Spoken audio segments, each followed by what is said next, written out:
Well, of course, you know, as a good socialist Marxist, I would totally support it, but it's all getting a bit disappointing, isn't it? You know, the Egyptians are just returning the same people that they threw out. And, you know, look what's happening in these other countries, too. Very, very difficult time. You know, I think, you know, politics have to be evolutionary and not revolutionary, because if you look at revolutions, they all failed. All revolutions fail, because we're a very slow-moving animal, you know, we're very cautious, and we move by evolution. And if you believe in democracy, democracy is a very slow-moving situation. I'm always amazed that you in this country, you know, didn't have a government for 18 months. Holland hasn't got a government now. And look how the Republicans are behaving in America. You know, there's some people now saying we've come to the end of democracy. That's very, very worrying. You know, what on earth are we going to put in its place? But democracy doesn't seem to work anymore, does it?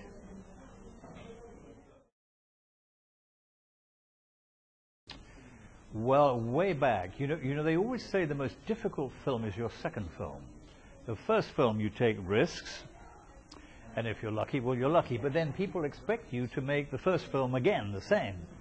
And I refused to do that, so it was very, very difficult to raise the money.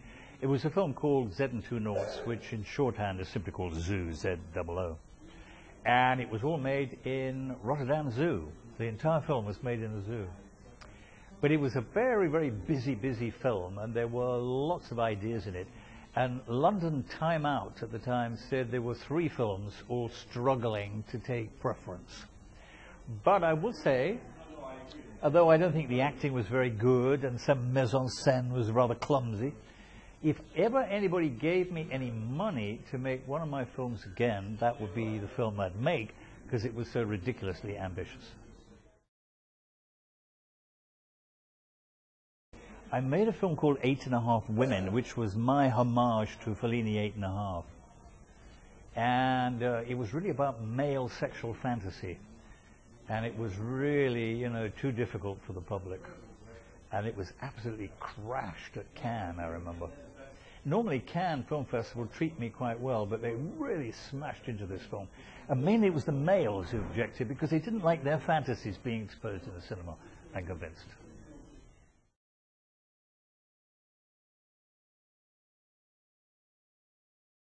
Well, it's very difficult for me to talk about British cinema.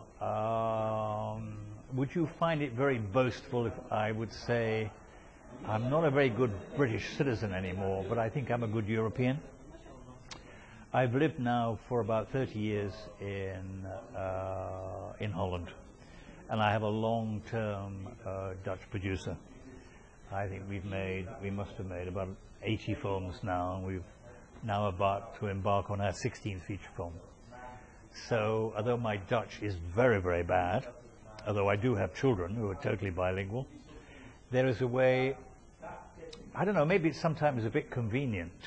You know, if the Dutch Film Finance want to regard me as a Dutchman, they regard me as a Dutchman. But I still think I make very, very English films.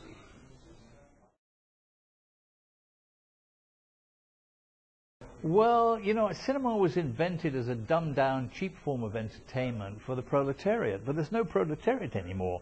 In Europe, where's the proletariat gone? We're all bourgeois. So I think the purposes of the notion of cheap cinema has changed completely. You know, I suppose you have much, you know, different levels of communication, different layers of ability and sophistication.